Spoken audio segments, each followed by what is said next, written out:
Ассалаумағалейкум. Біздің биылдыққа шығарған соңғы балапандарымыз. Алла жазса осымен биылғы сезон бітті. Балапандарын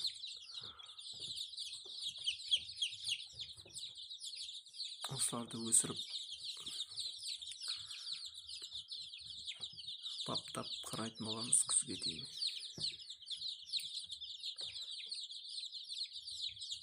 Үшінші маусым күні шыққан, бүгін 7-ші күн.